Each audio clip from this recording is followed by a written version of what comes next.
Colours புது ஃபேஷனோட தி சென்னை சில்க்ஸ்ல இந்த பொங்கலை ஓஹோன்னு கொண்டாடுங்க. தி சென்னை சில்க்ஸ் ஸ்ரீநகர், வேளச்சேரி, கோபேட் மற்றும் திருவள்ளூர்.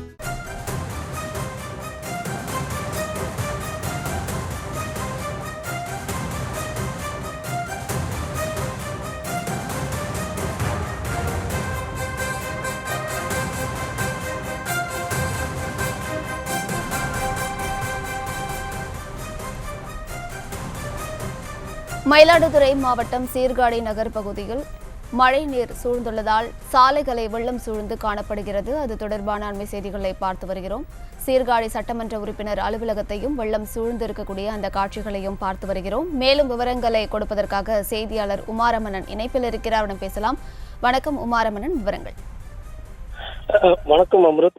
தென்மேற்கு வங்கக்கடல் பகுதியில் நிலவும் காற்று சுழற்சியின் காரணமாக தமிழகத்தின் உள் மாவட்டங்கள் மற்றும் டெல்டா கடலோர மாவட்டங்களில் லேசான முதல் கனமழை பெய்யும் என சென்னை வானிலை ஆய்வு மையம் அறிவித்தது. சில மாவட்டங்களுக்கு ஆரஞ்சு எச்சரிக்கை கொடுத்து சென்னை வானிலை ஆய்வு மையம் அறிவித்தது. மயிலாடுதுறை மாவட்டத்தை பொறுத்தளவில் அதிகப்படியாக நேற்று ஒரு நாள் இரவு மட்டும் சீர்காழி பகுதியில் 22 சென்டிமீட்டர் மழை பதிவாகியுள்ளது. இதேபோல் கொள்ளிடத்திலும் 18 சென்டிமீட்டர் மழை பதிவானது. சீர்காழி நகர் பகுதியில் திருவள்ளூர் நகர் பகுதியில் சீர்காழி சட்டமன்ற உறுப்பினர் அலுவலகம் அமைந்துள்ளது. இதன் அருகிலேயே நீதிபதிகள் ஓய்வறை மற்றும் அரசு அலுவலகங்கள் அனைத்தும் அந்த பகுதியிலேயே அமைந்துள்ளது.